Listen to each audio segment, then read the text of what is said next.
Princess Eth stood in the center of the security briefing room, her tall figure shining with anger. Her blue skin had turned a darker shade, which everyone knew meant trouble. The crystalline patterns on her face glowed brighter when she was upset, and right now they were blazing like warning lights. "This is insulting," she said, her voice sharp as broken glass. "You want me to trust my life to a human, a primitive creature that barely learned to fly between stars 50 years ago." Admiral, the head of Galactic Council Security, kept his voice calm. His species had learned long ago not to argue directly with angry royalty. "Your Highness, Agent comes highly recommended. He has protected 17 diplomatic missions without a single incident. 17 missions protecting dirt farmers and trade ministers," Eth shot back. "I am the crown princess of the Empire. Our enemies have weapons that can slice through starship armor. What can a human possibly do against that?" The door slid open with a soft whisper. Walked into the room wearing a simple black suit that looked cheap next to all the advanced materials everyone else wore. He was shorter than everyone in the room, including the princess. His brown hair was starting to show gray at the edges, and he had small scars on his hands that spoke of hard work. Eth looked him up and down like she was examining a broken piece of equipment. "This is my protection. Where is his power armor, his energy shields, his plasma cannon?" Stood quietly near the wall and said nothing. His dark eyes moved around the room, taking in details that others missed. He noticed how the ventilation system worked, where the emergency exits were, and how many people could fit through the door at once. "Agent prefers to work with minimal equipment," Admiral explained. "His methods are unconventional." "Primitive, you mean," Eth said. She spoke a few words in her native language that roughly translated to questioning intelligence and family background. The translation devices in the room didn't pick up the insults, but something flickered in his eyes. "The station summit has the highest security rating possible," Admiral continued. 12 different species will be represented. The peace treaty being signed, there will end a war that has lasted 300 years. Every major faction in the galaxy will want to disrupt it. Eth waved her hand dismissively. "Then give me a war form or a mind knight. Give me someone with real weapons and real training." "All other elite guards are already assigned," the Admiral said. "Agent is who we have available." Stepped forward slightly.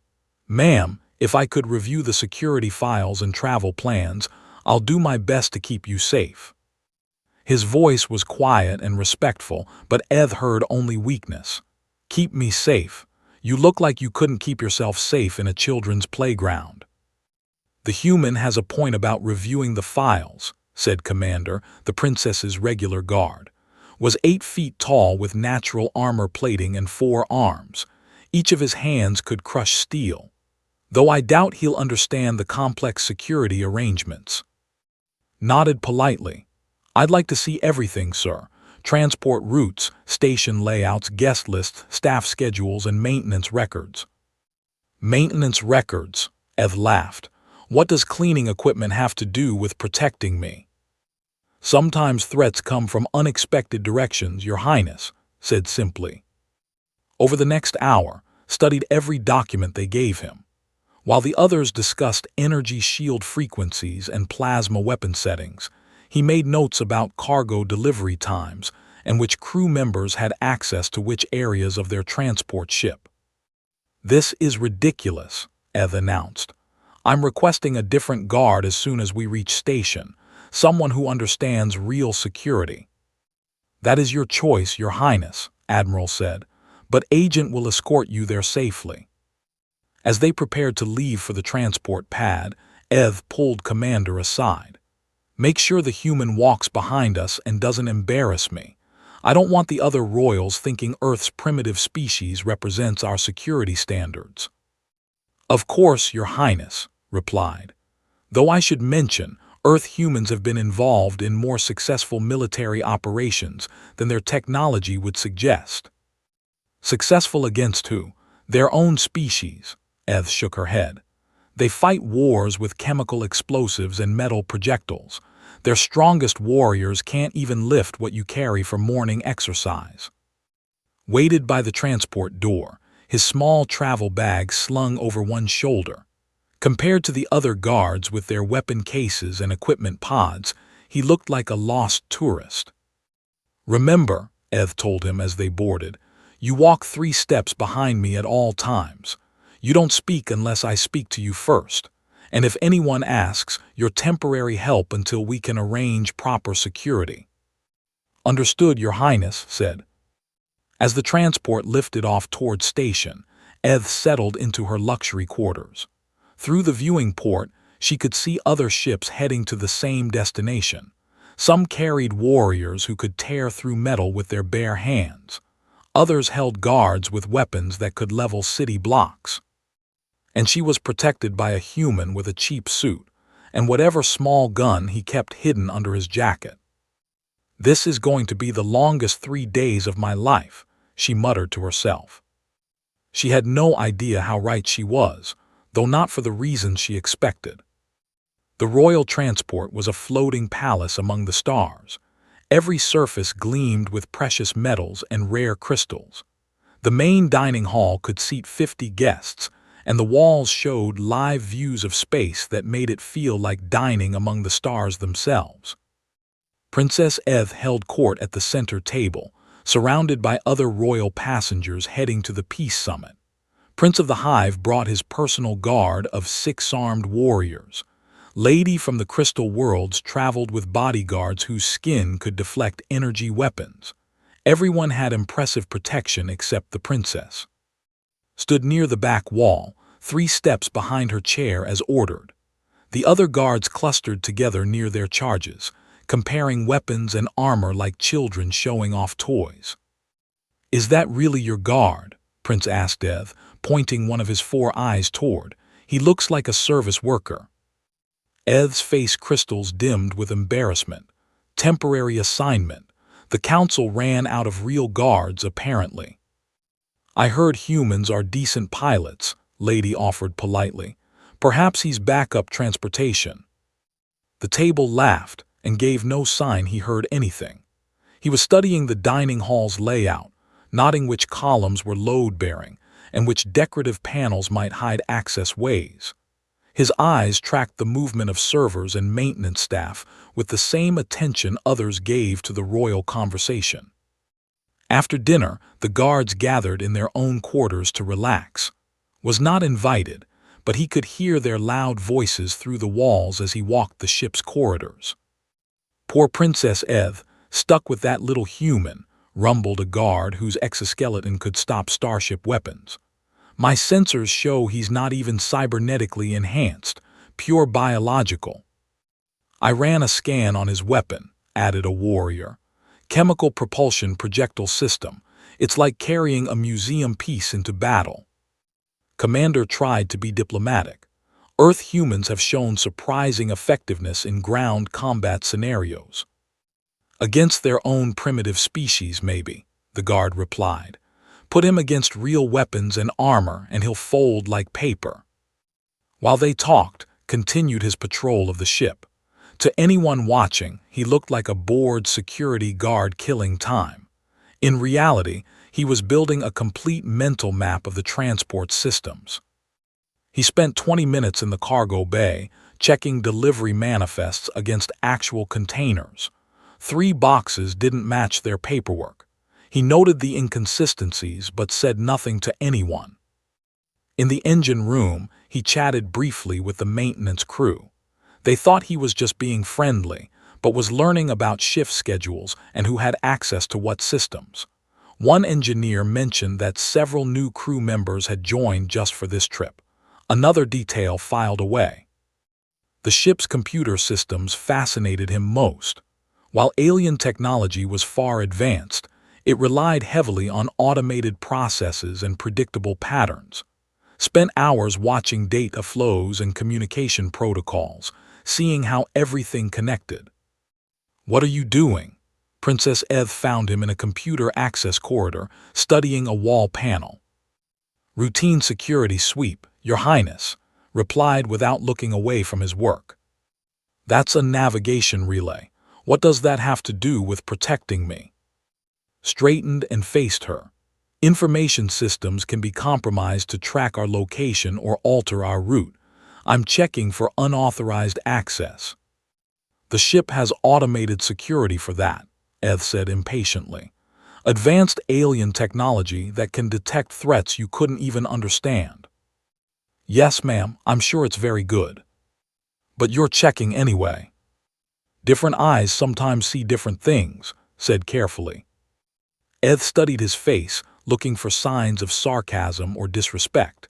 She found only calm professionalism, which somehow made her more annoyed. Commander tells me you've been wandering around the ship for hours. The other guards are socializing and maintaining their equipment. Why aren't you doing the same? I don't have equipment to maintain, said simply. Exactly my point. Look at yourself.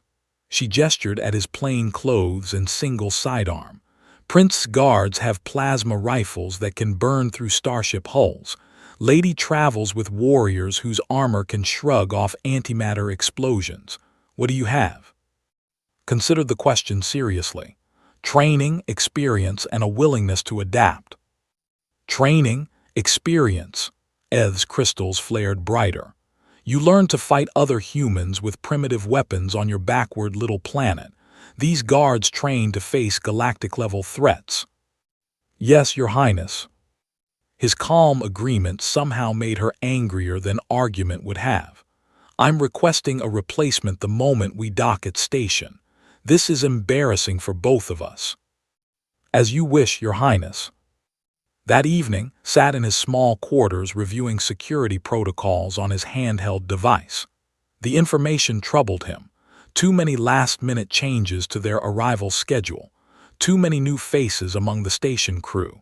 Too many small details that didn't quite fit together.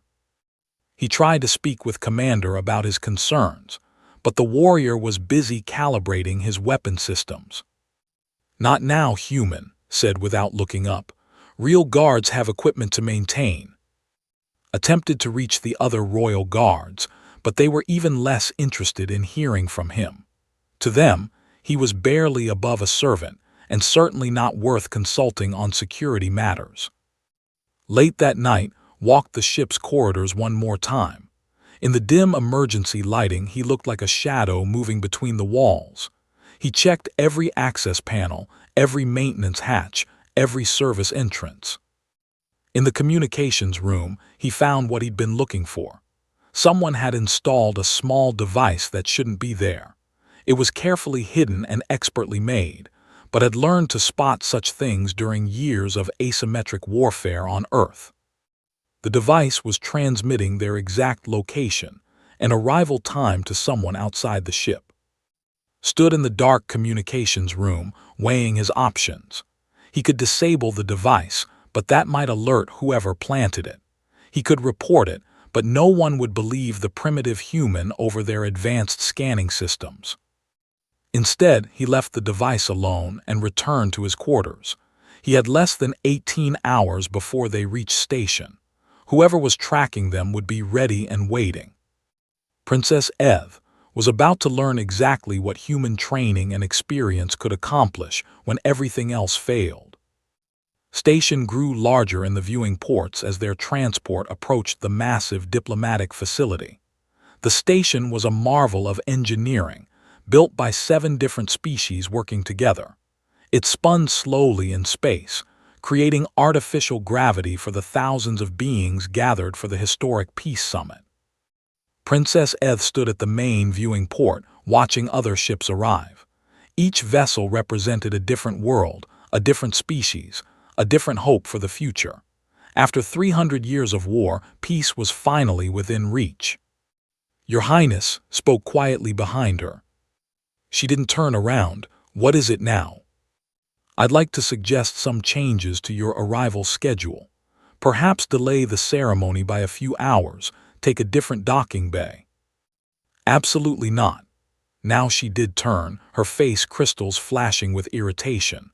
Do you have any idea how much planning went into coordinating everyone's arrival? Hundreds of diplomats, dozens of species, all timed perfectly. I understand, ma'am, but I've noticed some irregularities.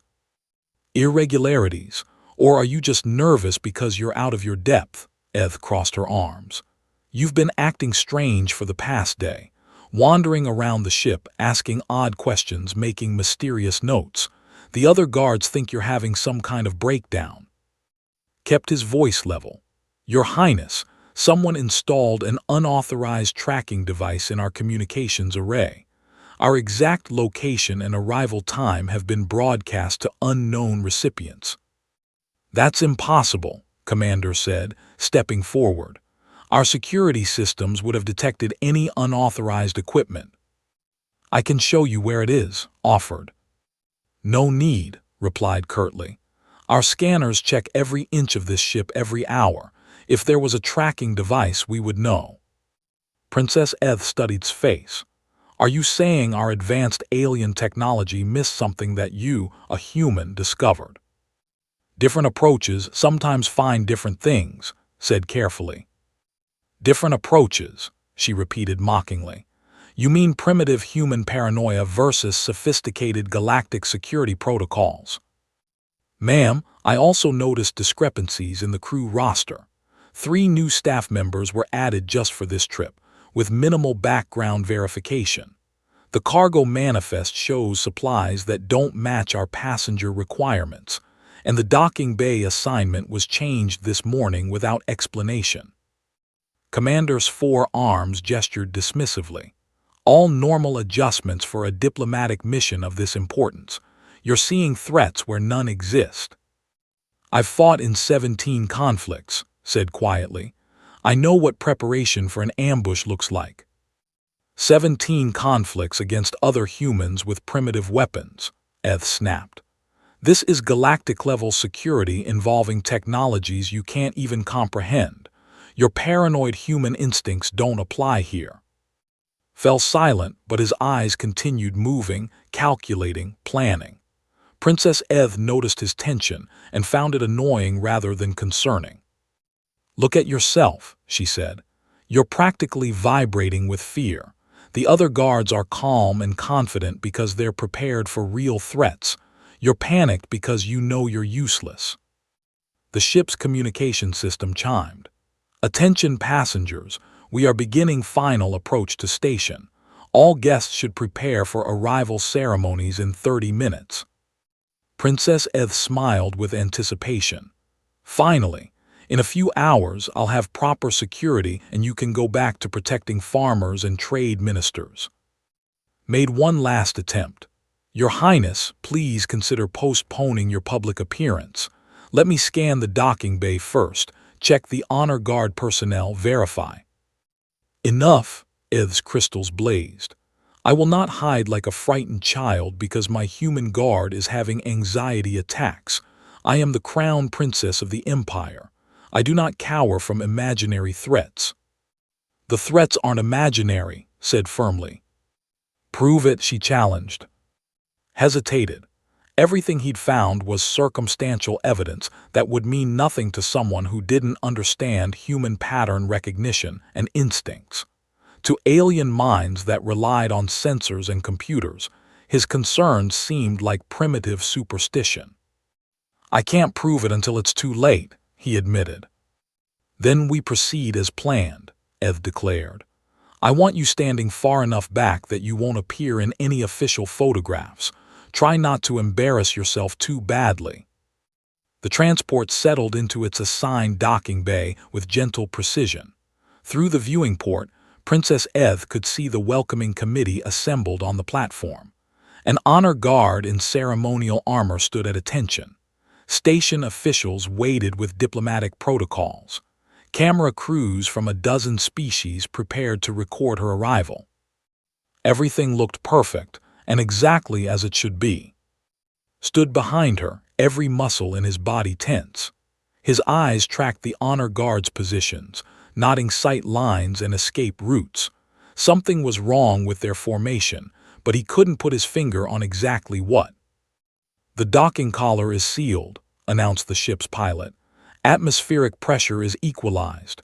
You may disembark at your convenience, Your Highness." Princess Eth smoothed her formal robes and adjusted her ceremonial crown. This was her moment to represent her empire at the most important peace summit in galactic history. She would not let a paranoid human ruin it. "Commander, form up the honor escort," she ordered. The guards arranged themselves around her in traditional protective formation. Their armor gleamed, their weapons hummed with energy, their movements showed perfect coordination. Watched the honor guard through the viewing port and felt ice form in his stomach. Now he could see what was wrong. The guards' weapons were held at ready position, not ceremonial display. Their spacing was tactical, not formal, and their leader was making subtle hand signals to positions around the docking bay. "Your Highness," said urgently. "Not another word," she cut him off. "I've heard enough of your fears." The airlock opened with a soft hiss. Princess Eth stepped forward into her moment of triumph, waving to the cameras and the crowds. Counted 12 figures in the honor guard formation, all armed, all positioned for perfect crossfire coverage, all waiting for the signal to open fire. He had maybe 3 seconds before the shooting started. Time slowed as combat instincts took over completely. Every hour of training, every lesson learned in Earth's brutal conflicts, every adaptation that had kept humanity alive against impossible odds suddenly crystallized into pure action. The galaxy was about to learn why humans were dangerous. Moved before conscious thought could slow him down. As Princess Eth stepped onto the docking platform, waving to the cameras, saw the lead assassin's hand begin to drop toward his weapon. 3 seconds. Instead of drawing his gun, dove forward and tackled the princess sideways behind a cargo container, just as 12 energy weapons erupted in synchronized fire. The space where she had been standing exploded into superheated plasma and melting metal. "What are you doing?" Eth screamed as rolled them both behind cover. "Keeping you alive," replied, his voice eerily calm.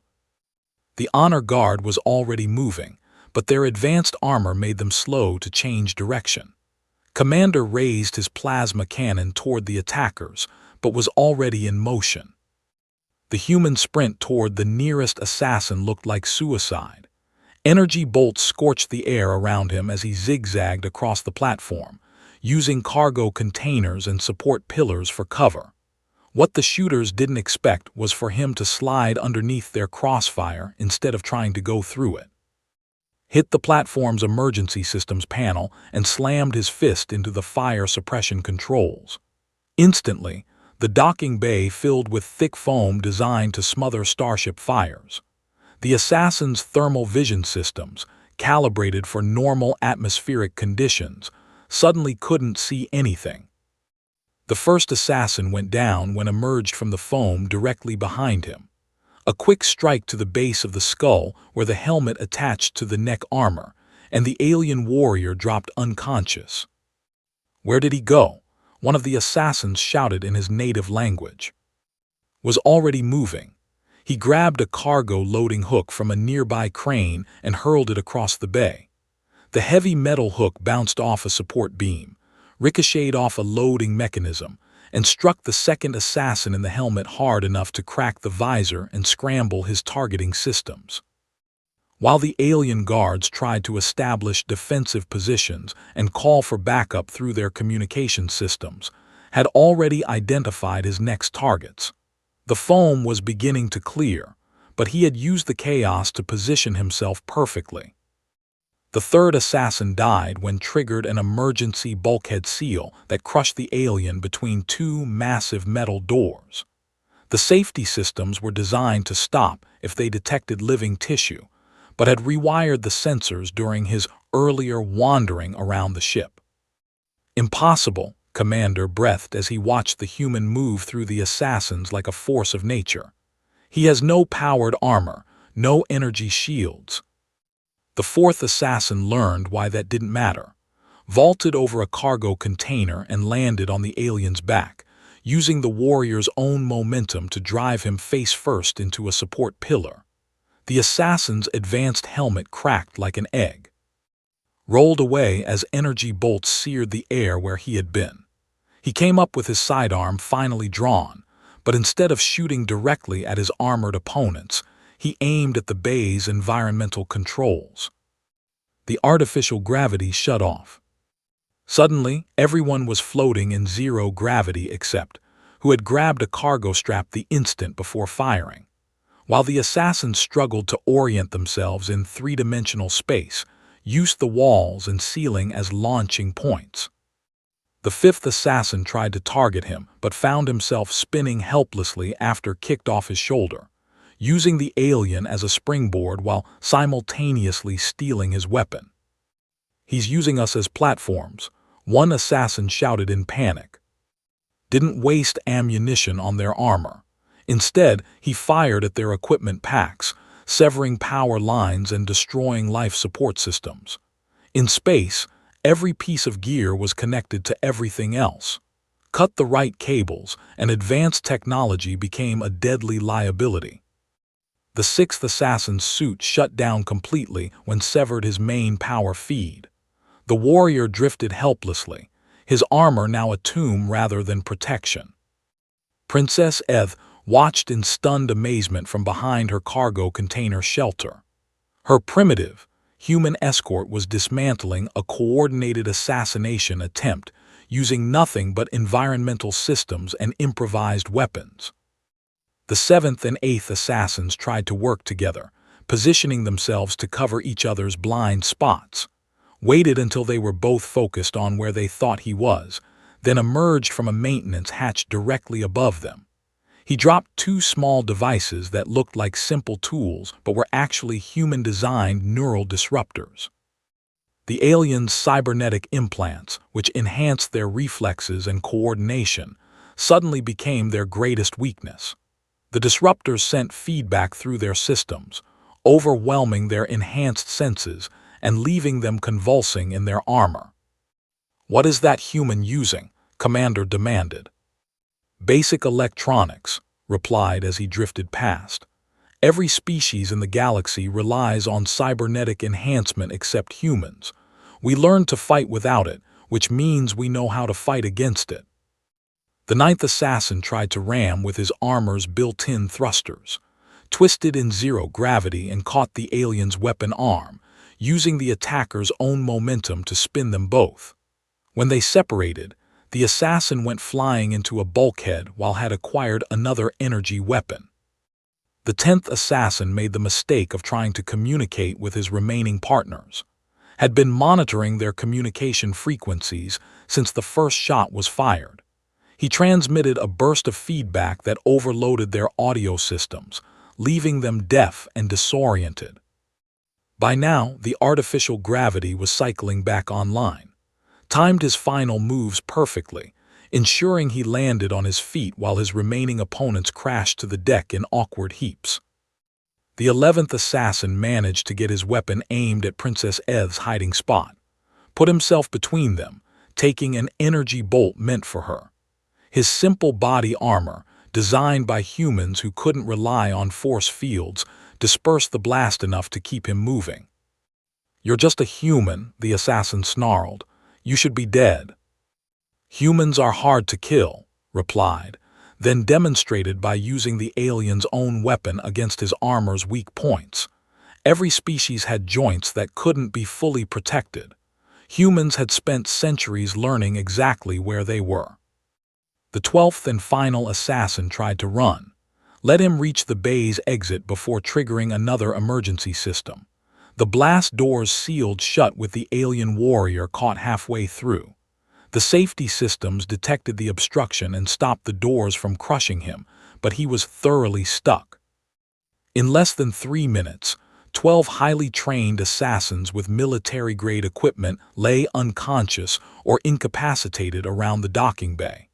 Stood among them, breathing hard but still alert, his primitive weapon in his hand and improvised restraints already securing the prisoners. Princess Eth stared at the scene in complete shock. Bodies everywhere, equipment scattered and destroyed. Her worthless human escort standing calmly in the middle of it all, checking each unconscious assassin for hidden weapons. "How?" was all she could manage to say. Looked up at her, his eyes tired but professional. They planned for tactics, alien technology, and predictable responses. They didn't plan for a human who grew up in Detroit and learned that anything can be a weapon if you know how to use it. Station security finally arrived to find the assassination attempt already over, the attackers secured, and the princess unharmed. They looked at the carnage, then at the small human in the torn suit, and began to understand what they had just witnessed. Humanity's reputation in the galaxy was about to change forever. The docking bay looked like a war zone. Smoke drifted from damaged equipment, emergency lights flashed red warnings, and 12 unconscious assassins lay zip-tied with cargo straps around the platform. Station security teams arrived with weapons drawn, expecting to find a massacre. Instead, they found Princess Eth standing unharmed beside a small human, who was methodically checking each prisoner's pulse. "Medical teams to Docking Bay 7, spoke calmly into his comm device. 12 suspects in custody, all unconscious but stable, no fatalities. Commander Vex, head of station security, stared at the scene in disbelief. "Agent, please explain what happened here." "Assassination attempt, sir. 12 hostiles posing as honor guard. I've secured the area and ensured the princess's safety." 12, Commander Vex looked around the bay, counting bodies. "You subdued 12 armed assassins, alone." "Yes, sir." Princess Eth found her voice at last. He saved my life. They were going to kill me the moment I stepped off the transport." Commander and the other guards had been searching the unconscious attackers. "Your Highness, these aren't random criminals. Look at their equipment: military-grade weapons, advanced armor, coordinated communication systems. This was planned by professionals." "How long were they planning this?" Eth asked. "Straightened from checking the last prisoner. At least 3 months, based on the tracking device they planted on your transport and the fake crew members they inserted. They knew your exact schedule, your security protocols, your arrival time." "You found a tracking device?" Commander Vex asked sharply. "Yesterday, hidden in the transport's communication array, handed over a small electronic component. I left it active so they wouldn't know we detected it." Commander examined the device with growing embarrassment. "Our security scans missed this." "Different detection methods find different things," said diplomatically. "Your systems look for energy signatures and material compositions. This device was designed to mimic normal ship components." Princess Eth stared at the tracking device, then at, "You tried to warn me about this yesterday." "Yes, Your Highness. And I called you paranoid. You were working with the information available to you at the time." The princess felt heat rise in her crystalline features. "I dismissed everything you said. The crew irregularities, the cargo discrepancies, the schedule changes. You saw the whole plot developing and I ignored you."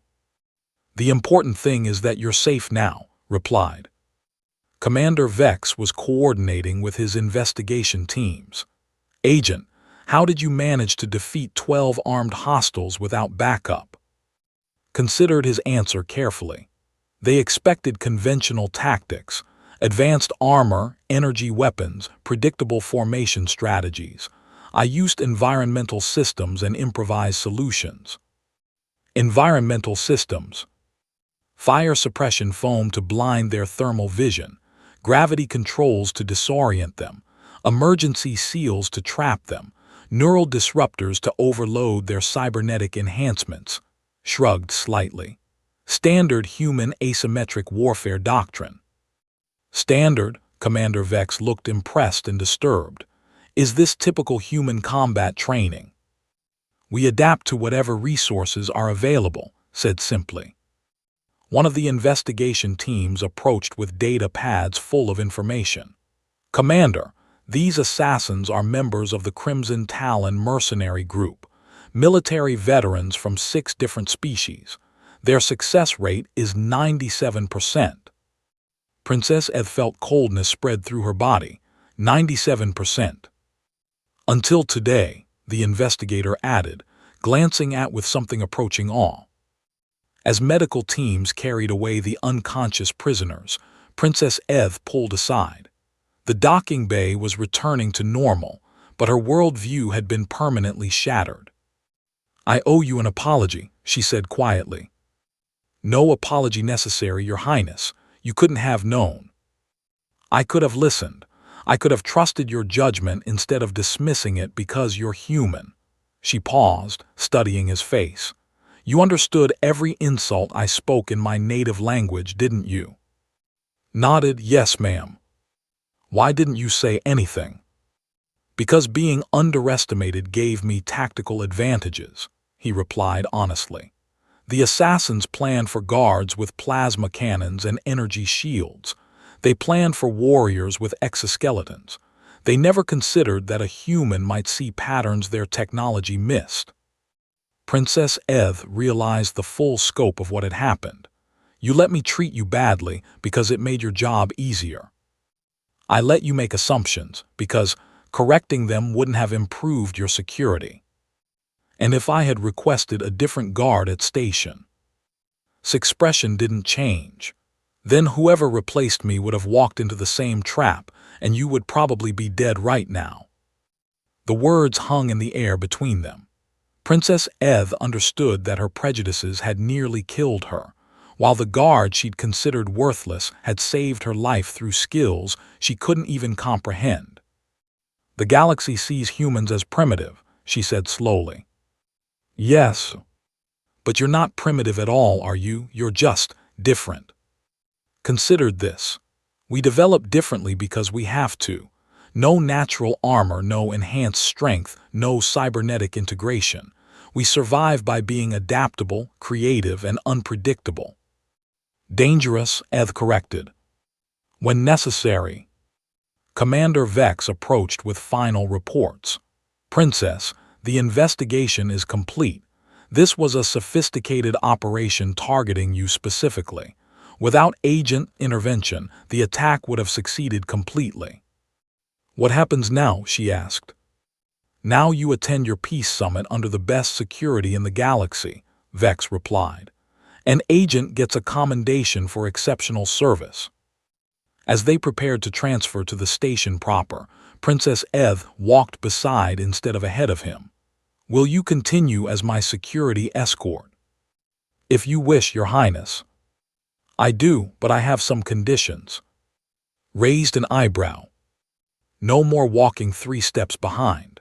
No more staying silent unless spoken to. And if you see something that concerns you, I want to hear about it immediately." "Understood." "One more thing," she added. "I want to learn more about human tactical doctrine. If other species are making the same mistakes I made, they need to understand what they're dealing with." Smiled slightly. "Humans prefer to be underestimated, Your Highness. It's one of our greatest advantages." "Then perhaps it's time the galaxy learned to see past its assumptions," Princess Eth replied. "Starting with me." As they walked toward the station's diplomatic quarters, she realized that the peace summit would involve more than just ending a war between species. It might also mark the beginning of a new understanding about humanity's place in the galaxy. Behind them, maintenance crews worked to repair the docking bay while security teams analyzed evidence. The story of what happened would spread quickly through diplomatic channels, carried by witnesses who had seen a single human defeat 12 professional assassins using nothing but creativity and determination. Humanity's reputation was indeed about to change forever.